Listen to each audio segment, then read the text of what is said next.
Another example, and I'll end on this one because it's more important to me really these days, is the example of music.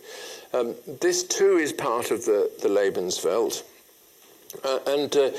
Philosophers can say a lot about music, and they haven't said as much as they should probably, but it very well illustrates the fact that our world can be understood in two completely different ways.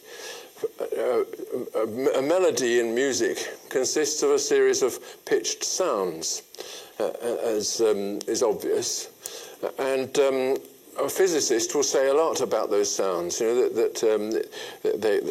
this one is vibrating at 340 hertz, and this is at 480 hertz, and so on. And he can talk about the temporal spacing of the sound, and that's a complete description of what goes on, say, when that melody is played. But it isn't a description of what you hear, because it doesn't mention, for one thing, that something begins in that sound. It doesn't mention the fact that it moves through a certain space. It doesn't mention all kinds of features that are absolutely natural for you to hear.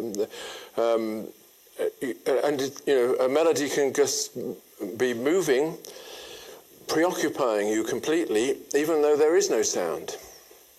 I'll give you an example, because a very simple example that you all know.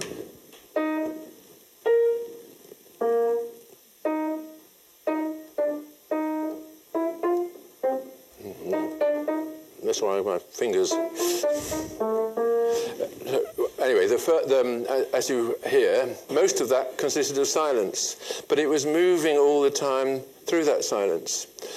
But in the physical world, there wasn't anything going on in that silence, nothing that was contributing to the melody, and there was, there was nothing that was moving either. Same with things like chords. When you hear a chord, you hear a single thing. You don't hear all those notes. You can sometimes hear all those notes. And in modern music, atonal music, people sometimes describe, instead of using the word chord, they'll talk of a simultaneity, because these are sounds going on together.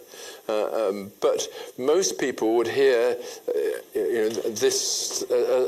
that as one thing. That's just the triad. And chords have different qualities. They can.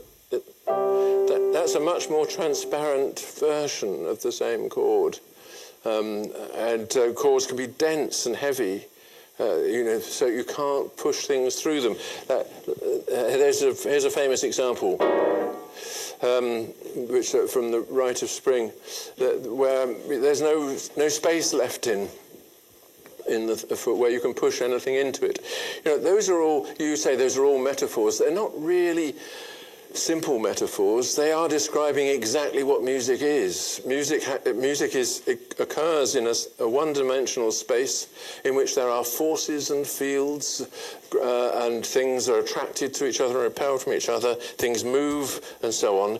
And this imagined space demands a description, and this is one thing I think philosophers can do. That just as in the case of architecture, what I was doing with architecture, I was giving you an a priori description of a field of relationship, a field of phenomena with which we are in relation. And the same can be done in music, giving this a priori description of a field of phenomena.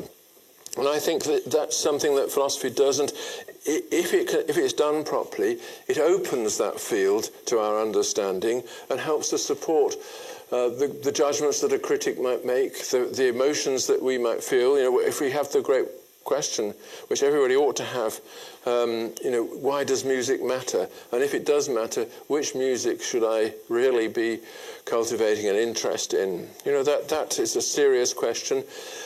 And it's an opaque question until you've done this kind of philosophical exploration of what the field of interest is. So, and we know, obviously from the example of dancing, that music is connected directly with the forms of human social life.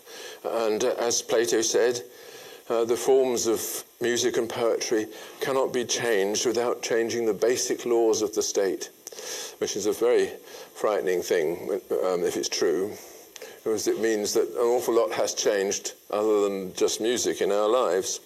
So my task as a philosopher, I've always thought of as, therefore, as reweaving the torn Lebenswelt, so as to offer again this kind of understanding of the world in spite of science, so to speak, which is the world in which we live, in which we find meanings. And it isn't just a conceptual exercise. There is a underlying therapeutic purpose, which is to show the way in which we can attach our ideas of community to these things like music and architecture, and find guidance through the world that we share. Whether it will bring you at last to God is another question. That is a theological question. But in my book, The Soul of the World, I try and say something about the way in which our interactions with each other in the eye-to-eye relation take us up to that one-sided boundary and inevitably give us the sense that someone is looking at us from the other side. But whether you can translate that into literal prose is another matter. That's it. Thank you.